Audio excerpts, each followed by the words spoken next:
अभिषेक कुमार जी को जानना है अदानी एनर्जी सॉल्यूशन के बारे में और अदानी टोटल गैस के बारे में। तो देखिए प्लीज़ एक ही सवाल लेते हैं। तो बताइए अदानी एनर्जी सॉल्यूशन इसी पे बात कर लेते हैं पहले। हाँ, अदानी एनर्जी सॉल्यूशंस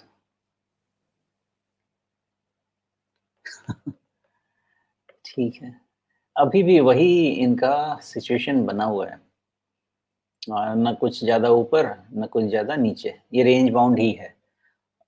एक थोड़ा-सा रीडिंग ये कहता है कि बहुत सारे क्लस्टर ऑफ रेसिस्टेंसेस 1050 से 1075 के रेंज में हैं। तो ये रेसिस्टेंस निकाले बगैर इनका कुछ जीवन में होगा नहीं। वो निकल जाएगा तो जहाँ पे भी लो होगा, फॉर एग्ज़ाम्पल मान लीजिए कि लो 927 का है अभी और आगे जाके मान लीजिए ये लो 983, 80, 980, 970 वाला लो रह जाता है फॉर एग्ज़ाम्पल, और उस केस में ये 1075 के ऊपर क्लोज़ ले लेता है। तो थियरी यही कहेगी कि 970 का स्टॉप लॉस, 965 का stop loss and trade long, लेकिन 1075 के क्लोज़ के पहले इस पे डबल टॉप स्ट्रक्चर का ही व्यू लूँगा मैं, और मे बी ड्रिफ्ट हो सकता है नीचे थोड़ा, और 940 के नीचे फर्दर करेक्शन होगा, उसके पहले फर्दर करेक्शन भी नहीं होगा। जी, लेकिन पहले ये शायद अदानी ट्रांसमिशन के नाम से ये कंपनी थी। तो कामकाज को देख कर के कुछ भरोसा बनता है क्योंकि सेल्स ग्रोथ इसकी थोड़ी अच्छी दिख रही है। नहीं, मैं ये इन्वेस्टमेंट स्टैंड पॉइंट से तो ये ग्रुप में ट्रैकिंग मैंने नहीं की है राजीव जी, तो मुझे आइडिया नहीं है ज़्यादा। जी, वैसे आप लेकिन जो सीधा-सीधा बेसिक देखें तो नंबर्स वैल्यूएशन ज़्यादा है। बेसिक नंबर्स जो दिख रहे हैं, उसके हिसाब से ये मतलब पिछले साल भर में ही इसने अपनी सेल्स काफ़ी बढ़ा ली है। फिर भी वैल्यूएशन बहुत ज़्यादा है मैं कहूँगा। काफ़ी ओवर प्राइस लग तो रही है मुझे अभी भी। सेल्स का ग्रोथ ठीक है, इंक्रीमेंटल ग्रोथ आपको मिल रहा है क्योंकि हर हर क्वार्टर में सेल्स का ग्रोथ बढ़ ही रहा है इन टर्म्स ऑफ इसमें एक परसेंटेज। और पहलू ये है सोमेश जी कि ये जून तिमाही में इसने लगभग 1200 करोड़ रुपए का घाटा दिखाया था। तो अगर हम ट्रेलिंग 12 मंथ पी देखेंगे, तो उस हिसाब से चूँकि अब 2-3 तिमाहियों का मुनाफ़ा उसमें कट ही गया, तो इसलिए हमें शायद यहाँ पे पी बहुत ज़्यादा दिख रहा होगा पहली नज़र में। जबकि आमतौर पे हर तिमाही में इसका कोई मतलब घाटे में जाने वाला पैटर्न रहा नहीं है।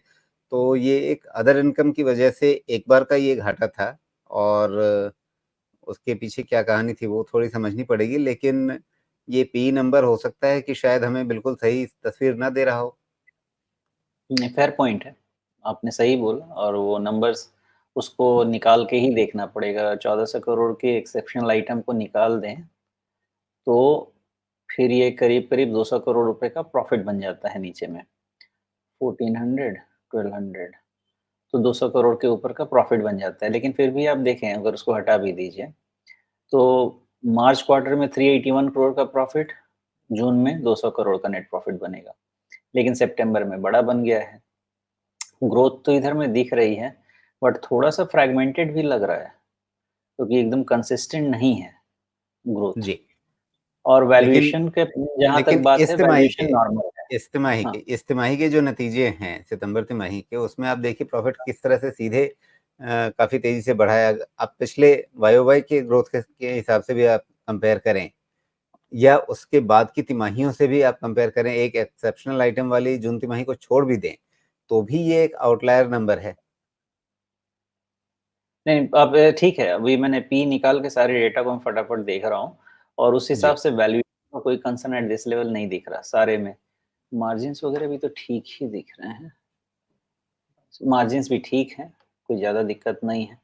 तो ओवरऑल ठीक है, वैल्यूएशन फेयर है, तो ज़्यादा डाउनसाइड भी नहीं होना चाहिए, वैल्यूएशन फेयर है। तो लेकिन मोस्ट मेरी लाइक समझ में ये बात नहीं आ रही कि अगर इस बार इन्होंने सारे आंकड़े अच्छे रखे हैं तिमाही नतीजे में, तो फिर उसका हाँ, इम्पैक्ट हमें इसके शेयर भाव में नज़र क्यों नहीं आया? वैल्यूएशन बहुत सस्ता भी नहीं है ना, आप वो लॉस को निकाल दीजिए और ठीक 200 है। करोड़ पे कैलकुलेशन कीजिए। प्रॉफिट पे, आपको समझ में जी, आ जाएगा। ट्रेलिंग फिर आप निकालें कि ट्रेलिंग आपको लास्ट 4 क्वार्टर का, फिर प्रॉफिट ऐड कर लीजिए। तो करीब-करीब 1400 और 1700 करोड़ का रफ़ली आपका प्रॉफिट बन जाएगा। इस पे ईपीएस निकाल लीजिए। जी, सॉरी, इस पे ईपीएस निकाल लीजिए और फिर उस पे आप प्राइस अर्निंग निकाल दीजिए। तो अगर इसको निकाल भी दें हम तो ₹5.5 6 9 12 करीब-करीब ₹14 के आसपास का तो ईपीएस होना चाहिए। उससे ज़्यादा का तो नहीं लग रहा है कि होना चाहिए। प्राइस 982 है, ₹14 तब भी राजू जी ये कितना भी होगा ना तो 60 55-60 टाइम जी। के नीचे तो फिर भी नहीं आएगा मुझे लग रहा है, प्राइस अर्निंग में, हुँ, हुँ। लेकिन अदर पैरामीटर्स पे ठीक वैल्यूड लग रहा है। जी, ट्रेलिंग तो तो ठीक है, लेकिन क्या है कि अगर इस तरीके से ग्रोथ आएगी ना तो आपका फॉरवर्ड पी काफ़ी नॉर्मल होता जाएगा। जी, ग्रोथ और पे ये डिपेंड जो करेगा। नंबर जो बढ़े हुए दिख रहे हैं, उसके पीछे जो कंपनी ने ऑपरेशनल रीज़न्स ही बताए हैं। कंपनी ने बताया है कि ये ग्रोथ जो है वो दरअसल इन्होंने हाल में जो कुछ लाइन्स अपनी चालू की हैं, खारघर-विखरौली लाइन चालू की है, बरोड़ा-कुरनूल लाइन है, साथ में खावड़ा-भुज लाइन है। ये सब चीज़ें हैं और साथ में कोई एक लाइन इन्होंने एक्वायर की थी महान सीपत लाइन। तो इन हाँ, सब के चलते ये नंबर्स आए हैं। तो रेवेन्यू में जो ग्रोथ है, प्रॉफिट में जो ग्रोथ है, उसके पीछे सीधे-सीधे ऑपरेशनल फैक्टर्स हैं, ना कि कोई एक्सेप्शनल या वन टाइम चीज़ें हैं। करेक्ट। नहीं, ठीक बात है और इसको आप 25% का ग्रोथ भी दे दूँ मैं और मान लेते हैं कि ₹20 का भी अगर प्राइस अर्निंग दिया इसको ईपीएस दिया, तो 50 टाइम का तो 1 ईयर फॉरवर्ड आ रहा है which is at this growth rate बहुत खराब नहीं है, मेरे ख्याल से। ग्रोथ रेट ठीक है। तो इसको आप फेयरली वैल्यूड की कैटेगरी में रख दीजिए और ना बहुत ज़्यादा प्राइस अभी मूव करेगा, ना बहुत ज़्यादा डाउन जाएगा। यहीं कंसोलिडेशन में रहेगा। मतलब कैलकुलेशन क्विक कैलकुलेशन तो यही कहता है। जी। तो ऑपरेशनल इम्प्रूवमेंट दिख रही हैं, लेकिन शेयर प्राइस में इम्प्रूवमेंट नहीं दिख रहा है और कंसोलिडेशन ही हद से हद यहाँ पे नज़र आ सकता है।